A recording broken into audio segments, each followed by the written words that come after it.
Malipayong gabi kaninyong tanan mga kaigsuonan ug unsa mang orasa sa nagkadaiyan ninyong mga lugar from Davao City to the rest of the world. To God be the glory. Ang atong tun-an karon hapasumpay sa atong nakatunan ni adtong milabay natong mensahe, the parable of the mustard seed.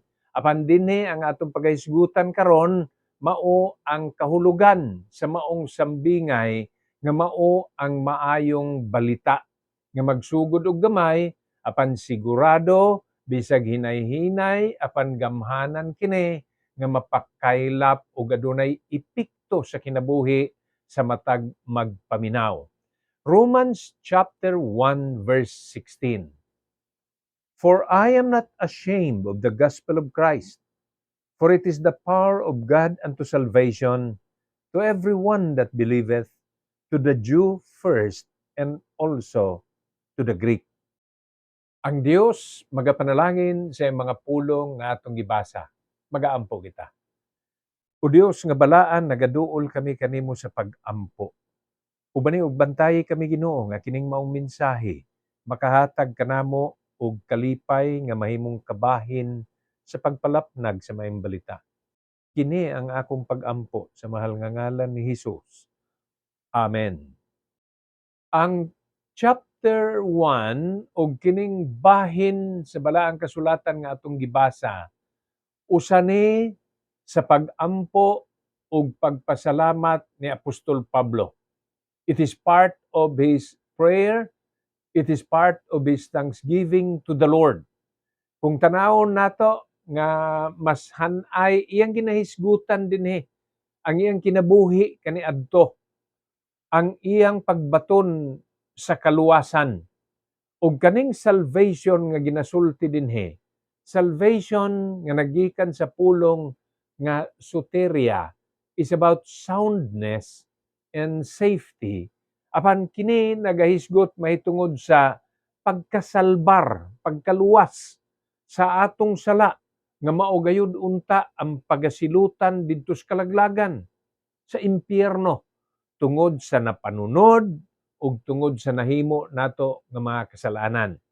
Karon para mas maklaro mo atras ko og duha ka mga verses. Chapter 1 gihapon apan karon basahon nako ang verse 14. I am a debtor both to the Greeks and to the barbarians, both to the wise and to the unwise. Giila ni Apostol Pablo nga ang pagkadawat niya nga walay bayad og libre ang kaluwasan gikan sa Dios nga usa ni ka utang ngadtos mga tao nga wa pa makadawat niini. Ingana ang iyaha nga pananaw ug mao sad unta ang atong pananaw. Freely given to us, freely give to others also. Ingon niya na ang atong pananaw. Ingon siya sa mga hintil, sa mga Grigo, sa tanang klases mga katawhan, siya utangan ko. Tungod kay nasayod siyang libre. Dinhi mga kaigsunan, mabatunan unta sa kada usa kanato ang kasayuran nga ang kaluwasan nga ginatanyag ni Hesus, kaluwasan nga ako o imong nabatunan tungod sa paghinulsol nato sa atong mga kasalanan, pagbiya niini niya pagdawat kay Ginoong Kristo, kini libre hinumduman ginato na. Dili ni tungod nga libre nga ato lang dawaton nga samag way bili. A wise man should receive things that are freely given with more thanksgiving and gratefulness. Inguna na ang gusto nga kinaiya. Ang taong makadawat og mga butang nga libre, dili angay nga iyang dawaton nga murag palabay lang. Okay naman libre naman ano daig mawa ni.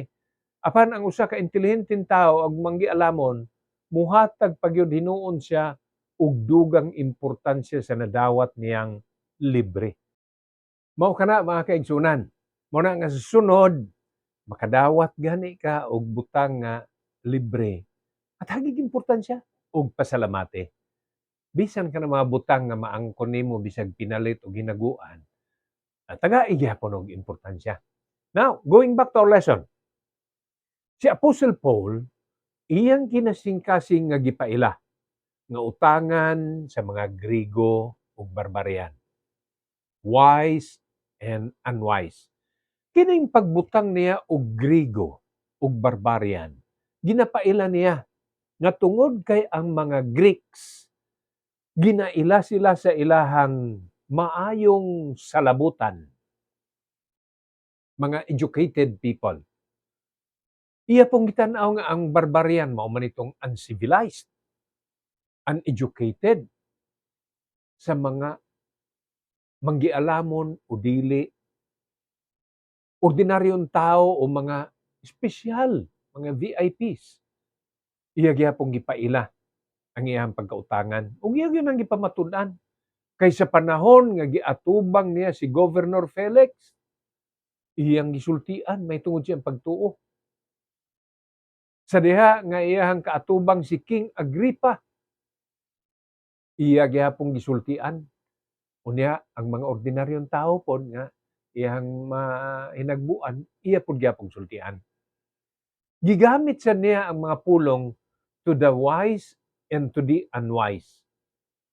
Manggialamon o dili. Sa tanan, mo na'y handom ni Apostol Pablo nga maisulti niya ang may tungod sa may balita. Now, I'll read in verse 15.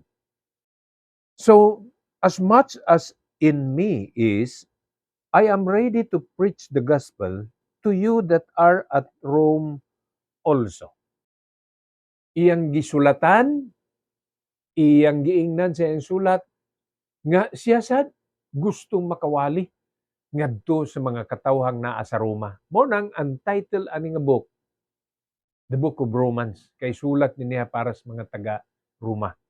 Ang katuyuan niya niini, mo ning makita nato sa verse 16. To ato nabasa ganiya nga nag-ingon nga wa nako ginakaulaw ang maayong balita. For I am not ashamed of the gospel of Christ. For it is the power of God unto salvation. Matngon nini nga sumpay mga kaigsunan. Ang maayong balita mauni ang kagahom sa Dios ngadto sa kaluwasan. Kung ang tao dili makahibaw sa gibuhat ni Ginoong Jesucristo, na dili gid siya makabaton nining maong kaluwasan. Kay si Ginoong Jesucristo man gyud ang bugtong nga manunubos. Abi ninyo mga kaigsunan, di lang ni para sa atong panahon karon. Sa panahon nga wa pa natao si Ginoong Hesus, ang pagwali gihapon nga adunay moabot nga manunubos. Akong balikon, ang mga katawhan nga natao una pa nahimugso o una pa gipakatao si Ginoong Hesus, doon na saad nga daan diha. Genesis pa na anandaan. The seed of the woman.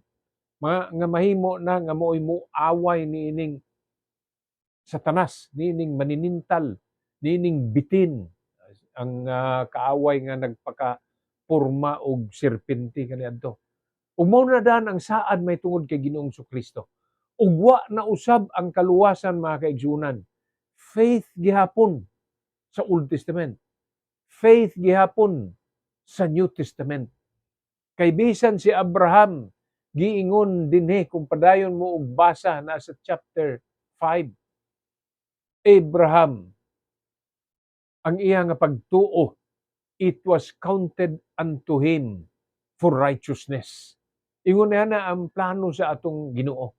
Tungod niya na karon, ilabi na karon sa atong panahon, isulti yun nato ang pagkamisayas ni Ginoong Jesucristo.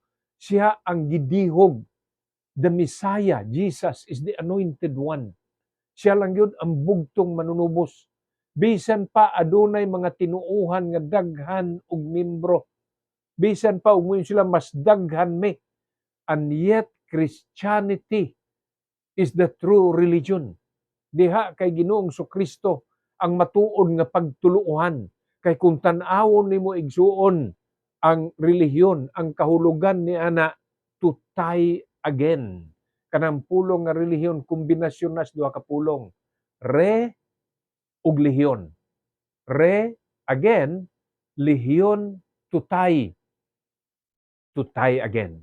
Kinsay makasumpay sa ato sa naputol natong relasyon sa Ginoo tungod sa kasalanan? Si Jesus lang yon. Busa bisag moingon ang uban, mas daghan me. Apan ang matuod mo ning gitudlo sa balaang kasulatan may tungod kay Ginoong Kristo nga siya namatay pagbayad sa atong mga kasalanan. Siya gilubong. Apan sa ikatulo ka adlaw, siya nabanhaw. Siya mikayab sa ika-40 ka adlaw paingon sa kalangitan. Ug nagpromeso siyang mubalik siya pag-usab. Mauni ang maayong balita kay naay anak sa Dios nga nahimong unod, gikahimugso, miuban kanato, nakita nato ang iyang himaya, ginatudlo hantod sa pagkakaron, and He is the only way to salvation.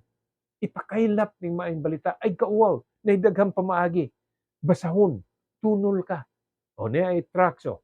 Tanawang ini, may English, may Cebuano, may Tagalog kung kinahanglanon. Ihatag kay kung wa natay panahon nga ang usa ka tawo atong masuginlan, tunol na lang yun. This is still a way nga mahayagan siya kung iyang pagbasahon. Maayo kaayo ang uban kay muanha sa ilang panimalay, ila pa nang mahimuan. Si Mrs. Bonso naghimo nini. Ako siyang gamiton na atong ehemplo. May nag-deliver dinhi og LPG. Og sayos buntag nag-deliver. Dito gi hangyo niya mulingkod. Gipangutana mahitungod sa asa mo paingon kung moabot ang kamatayon. Gisuginlan niya sa maayong balita. That is sharing the gospel. Unya inubanan sa invitasyon nga hinulsulan ang sala ug dawaton si Ginoong Kristo. Kung ang panahon nimo di na mutugot para ni ana, tunulig basahon. Imbitaha sa church. Muna kanang mo dala sa inyo mga bills, di naman nato na ma-hold. Pwede hatagan og mga balasahon. Unsa pay lain paagi nga mapakailap nato atong may balita. Dinhi sa ato nga online nga message, i-share ni sa uban. Unya diha sa atong radio program, ipahibaw ninyo nga naatay radio program nga pwede nilang madunggan bisan ug mulampas na ang kagabion. Kay naman tay live streaming. Mga pamaagi na, invite them to the church. Usa pa na. Sultii sila may tungod kay Ginoong Kristo. Ingon na ang daghang simpleng mga pamaagi. Or join ang kaning mga nagabisita. Handle a Bible study. Or join a mission trip. Kay sigurado ang mga tao dito nagahulat, di lang ni Davao del Sur, apan daghang pang mga lugar nagahulat sa maayong balita, sa mensahe. O kini angayan natong maipaabot. Tanawa lang yun si Apostol Pablo. Wa nako ginakaulaw ang maayong balita kay mao kini ang gahom sa Dios para sa kaluwasan. Ang last nga verse 17 nagaingon. For therein is the righteousness of God revealed from faith to faith, as it is written, the just shall live by faith. Kung pinaagi sa pagtuo, ilang makaplagan si Ginoong Kristo niya madawat, makabaton usab sila sa kinabuhing dayon. Busa, ilha, isapay akong kaila, napakoy silingan, napakoy gustong masuginlan. Bisag adunay uban mo dumili, apan ay gikalimot, gikan sa sambingay sa liso sa mustasa, nga nagahisgot mahitungod sa maayong balita. Gamay, apan sigurado, og adunay kagahom, nga kini mutubo, ngani, miabot hantod dinhi sa atong lugar. Ako magampo igsuon, nga ikaw mahimong kabahin sa mga ginagmay, sa mga simple, o sa mga dinagkong pamaagi. Agi sa imong paghago, pinaagi sa imong salapi, nga makatabang ikaw ug aduna ikaw maidalit aron mapakailap ang maayong balita. The gospel. It is the power of God unto salvation to everyone that believeth. Higala, kung wa pa nimo nadawat si Ginoong Hesukristo nga imong Dios ug manunubos, hinulsuli imo mga kasalanan. Tuuhi nga kinasing-kasing si Ginoong Hesukristo. Sangpit ikaw niya. Dawata siya nga imong manunubos og Dios sa kinabuhi. Kay doon na siya isaad, muhatag siya og kinabuhing dayon. Ang Dios magapanalangin kanatong tanan. To God be the glory and shalom.